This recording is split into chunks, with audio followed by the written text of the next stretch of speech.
presented by our friends at the British Council.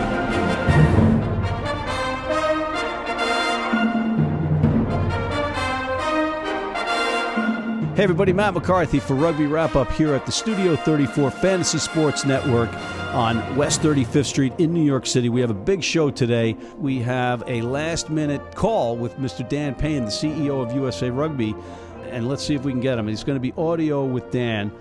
Dan, you're on your car phone, is that correct? That is correct. All right, Dan, we appreciate you calling in. We have a couple of three questions for you. We know that you're literally pressed for time because you're running in and out of meetings all day and you're on calls.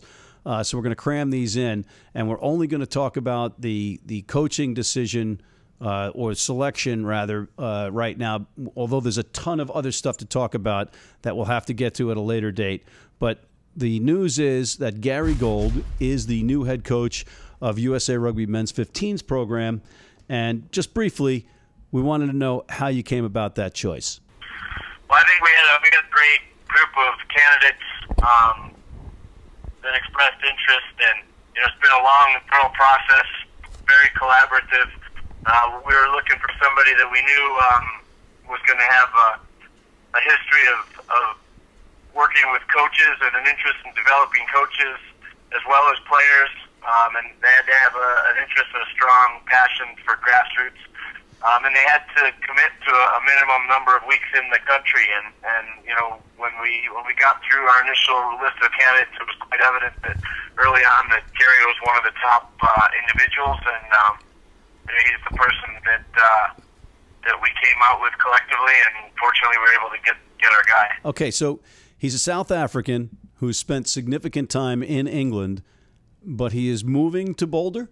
Yeah, he'll be moving to Denver this spring, and spending a good portion of the time here in the fall, winter, and spring. Okay, so in the meantime, who's going to be the interim coach? Who's going to select the interim coach? And if the interim coach goes on a great tear, what's going to happen then? Well, I think the interim coach will, or the interim coaches, it'll be predominantly the men's 15s is run and managed by Dave Hodges, longtime Eagle, as all of you know. And, he's got the staff in place for the fall tour. He's working on some details of that, but it will have Gary's imprints and fingerprints all over it as well. That he's looking at who he's going to build out his staff with and people that he trusts that might be able to come in during the fall tour. But it's a two-game stretch with Germany and Georgia this fall. So as we all know, coaching in the United States is never just 2 weeks long. So even if somebody were to go 2-0 this fall, there's plenty of work to be done, and that it wouldn't have any impact on what's going to happen in the winter and spring. So to be clear, he's going to move to the United States after the premiership season ends. Correct. He will have good involvement and contribution throughout parts of the ARC. Partnership there with Worcester. Hopefully that he won't be showing up just for the first time in May. You broke up a bit there. Did you say that Coach Gold will have a heavy influence in the America's Rugby Championship? Is that what you said? Correct. Okay, but in the interim, who will be the boots-on-the-ground head coach? Will it be Dave Hodges? For the November test, Dave will be releasing his staff after they return from the APC. What do you mean releasing? Making it public knowledge? Yeah, releasing it to the public. He'll have his staff nailed down, and he'll know exactly everybody's roles and responsibilities and availability. And prior to that, Dave Hodges is going to be at the helm. He's at the helm even when there is a head coach there now. He oversees all aspects of that program. I wouldn't say it's fair to call him the head coach for the fall test, as he has a couple people that he's speaking with for that role that will be involved, whether they take on head coach or the assistant coach role. But he will be overseeing all aspects of that tour, correct? Okay, forgive me. I'm a little slow. Will Dave Hodges be the coach of the Eagles the next time they kick off? They will release his staff after the APC. So he will be the head coach at the APCs? No, I said Dave will release his staff after the APC.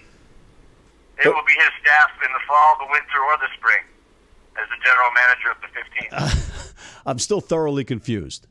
I'm not gonna speak for Dave, and he's working out some of the final details of who he will, how he's going to approach the fall tour. There will be a great coaching staff. He's got a great group of coaches assembled, and at the very least, with his oversight as a long-time forwards coach for the U.S. team and a long-time professional and player for the U.S., there'll be no shortage of professional opinion and oversight from Dave. Okay. Who will be coaching at the APCs? Will it be Hodges, or is that still up in the air? No, Scott Lawrence is the named head coach at the APC. Okay, so that hasn't changed. Scott Lawrence is still the head coach at the APCs. Okay. Coach Gold, for the American audience, what will be his official title? Will it be director of rugby? Will it be head coach? What do we call him? He's going to be the head coach of the men's 15s program. And he will answer to whom? He'll work very closely with Dave Hodges and have a direct line to me. Does he have a relationship with the Sevens coach, Mike Friday? They haven't communicated yet. I don't know if they have a relationship. They'll obviously create one if they don't have a pre-existing one. It's important that those two teams work shoulder and shoulder. But Gary will have a relationship with all our national teams coaches, our age grade coaches. He'll work across the board from developing a lot of our elite level coaches, grassroots initiatives, as well as working with our age grade and our other national team coaches. I got to ask, on behalf of our fellow Americans, why wasn't an American coach selected?